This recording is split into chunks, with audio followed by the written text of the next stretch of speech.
belajar kebiasaan baru agar selamat selalu, ini panduan untukmu. Mau berangkat, cek suhu tubuh dulu, pakai masker selalu, yo oh oh ayo ayo.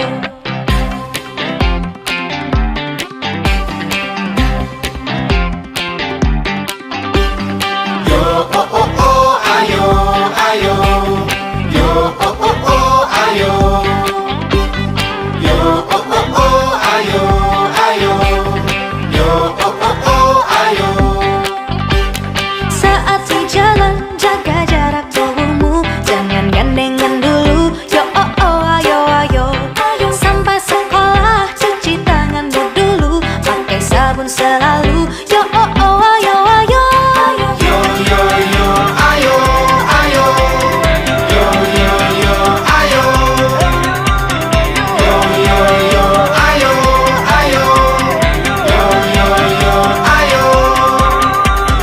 Dengan temanmu jangan deketan dulu, pakai barang pribadimu, yo oh oh ayo ayo. Pulang sekolah langsung pulang ke rumah, mampir-mampir gak usah, yo oh oh ayo ayo.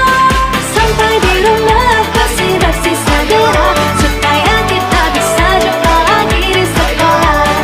Yo ayo kita bersama saling jaga agar sehat selamat, yo oh oh ayo ayo. Seru belajar kebiasaan baru agar selamat selalu, itu panduan untukmu. Selamat pagi anak ibu kelas 5C. Ya, hari ini kita ketemu lagi dengan ibu.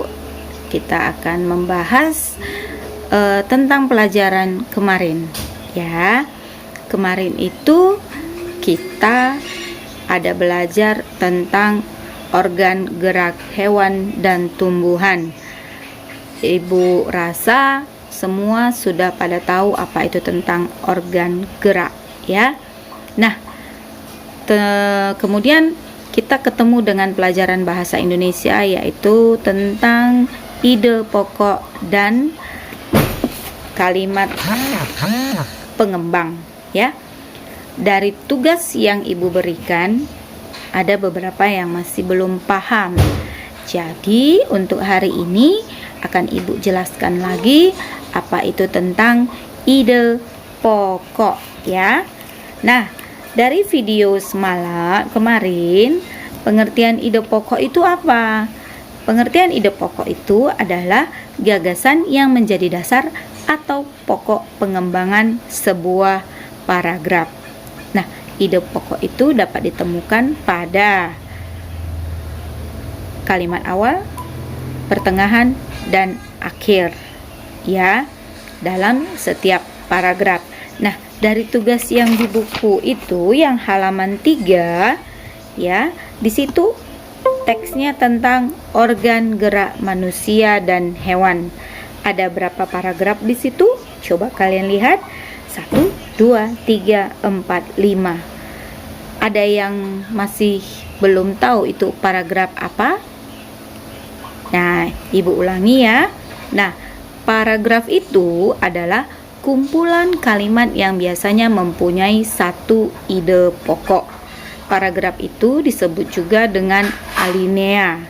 Ya, biasanya penulisan paragraf atau alinea itu menjorok ke bagian dalam. Biasanya itu 5 huruf, 5 atau 6 huruf. Jadi gampang menandainya satu alinea itu bagaimana? Itu gampang. Nah, dalam teks itu ada 5 paragraf.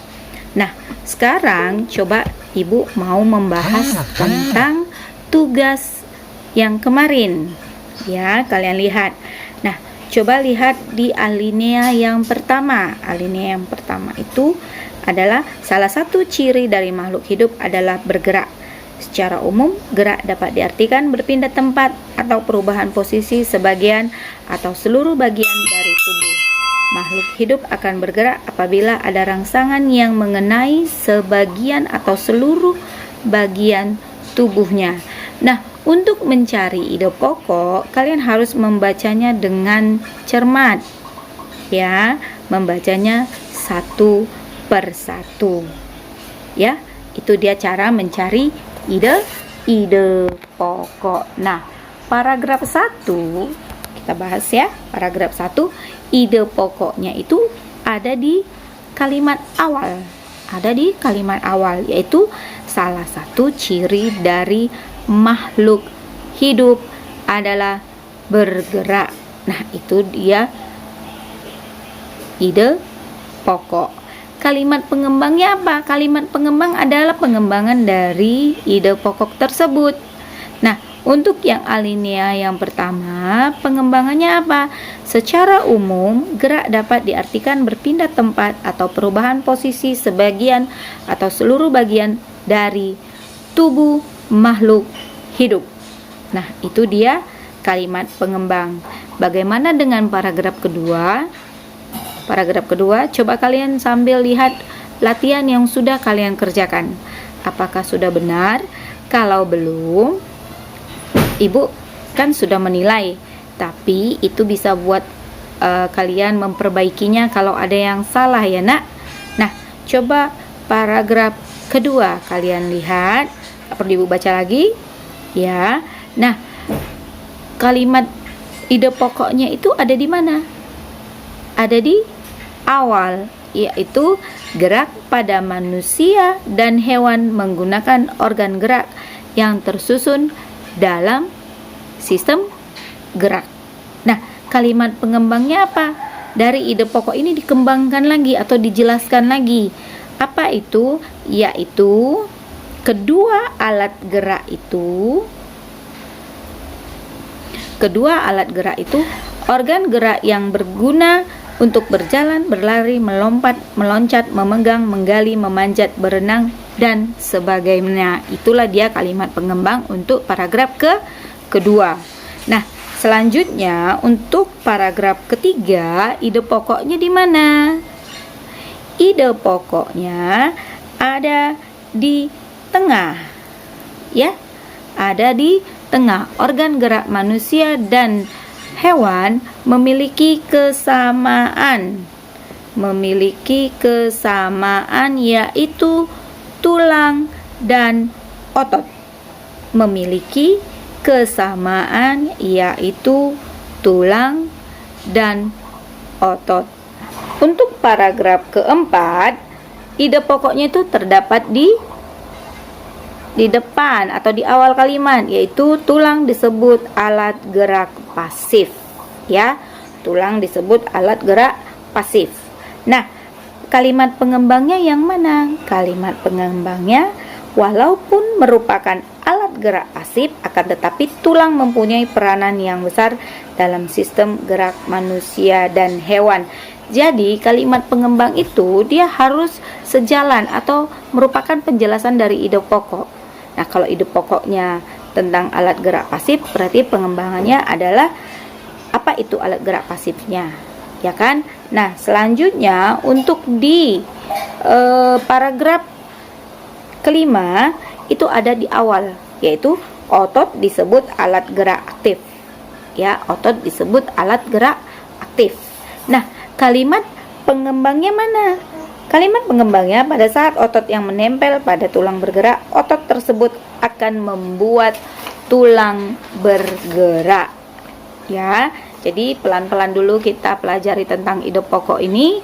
Nanti kalian kalau terbiasa mengerjakan soal, Ibu yakin kalian akan lebih paham lagi apa itu ide pokok. Ya nak. Nah, untuk selanjutnya coba kalian lihat buku kalian tentang alat gerak apa hari ini? Tentang apa? Tentang alat gerak hewan, ya. Nah, di situ kalian melihat yang halaman 13. Kalian melihat kelinci, ya. Kalian melihat kelinci. Organ geraknya apa? Organ gerak kelinci adalah kaki. Kakinya berfungsi untuk bergerak dan melompat. Ya, kelinci. Nah, kalau Ibu tanya ayam, organ geraknya apa? Organ geraknya tetap juga kaki. Fungsinya untuk apa? Untuk berjalan dan mengais-ngais makanan, ya kan? Nah, itu untuk ayam. Bagaimana dengan hewan yang lain? Apakah kalian bisa menuliskan organ geraknya dan fungsinya? Coba kalian berlatih dulu untuk hari ini. Ibu minta kalian lihat yang halaman 14 ya. Halaman 14 itu ada 6 jenis hewan, nama organ geraknya dan fungsinya. Fungsinya itu dia berfungsi untuk apa? Ya, Ibu kasih contoh. Di situ ada ikan. Ikan organ geraknya apa? Sirip. Fungsinya untuk apa? Untuk berenang. Bisa kan, Nak? Oke. Ya, selamat pagi. Selamat bekerja. Dan Ibu ingatkan untuk besok ada tugas dari Ibu. Kita akan belajar menggambar dan mewarnai. Ya, Ibu mau lihat dulu besok kalian bagaimana menggambar. Ya, bagaimana kalian cara mewarnai, Ibu mau lihat besok. Oke, salam sehat. Bye-bye.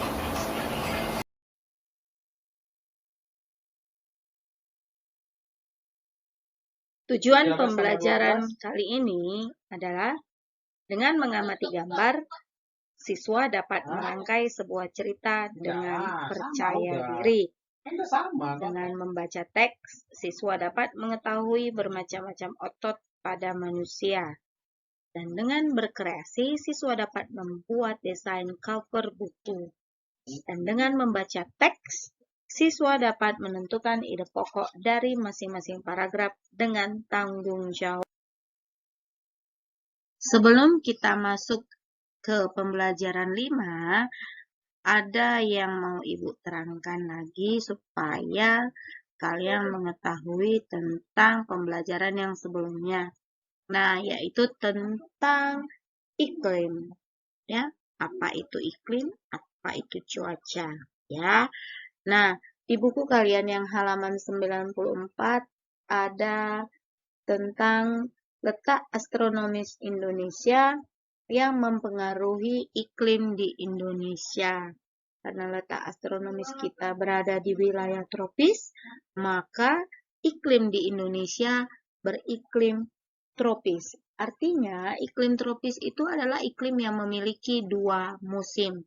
Musim hujan dan musim panas, ya. Nah, sekarang kalian perhatikan slide ini. Di sini ada pengertian dari iklim. Iklim adalah keadaan rata-rata cuaca pada suatu wilayah dalam jangka waktu yang relatif lama. Sedangkan cuaca adalah keadaan suhu udara, tekanan udara, curah hujan, angin, dan sinar matahari pada waktu pendek dan tempat tertentu. Jadi, bedakan pengertian iklim dan cuaca.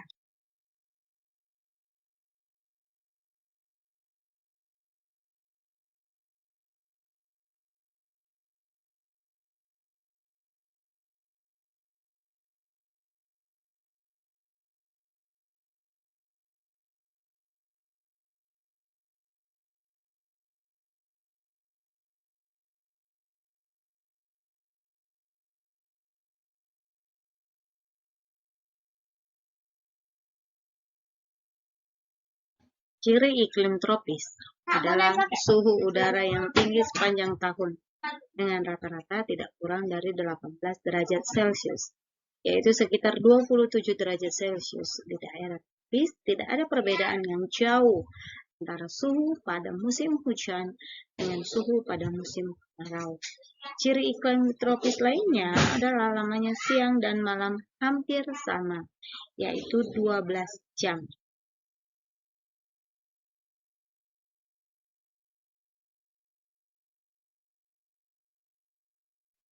Musim penghujan di Indonesia terjadi pada bulan Oktober sampai dengan April.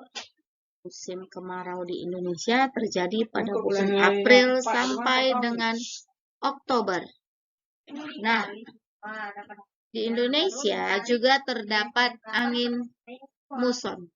Angin muson disebut juga dengan angin musim,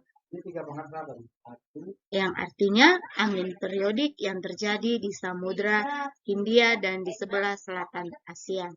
Angin ini bertiup dari arah barat daya India dan wilayah-wilayah sekitarnya ditandai dengan curah hujan yang tinggi. Nah, di Indonesia terjadi dua angin muson, yaitu angin muson barat dan angin muson timur. Hal ini terjadi karena perbedaan tekanan udara.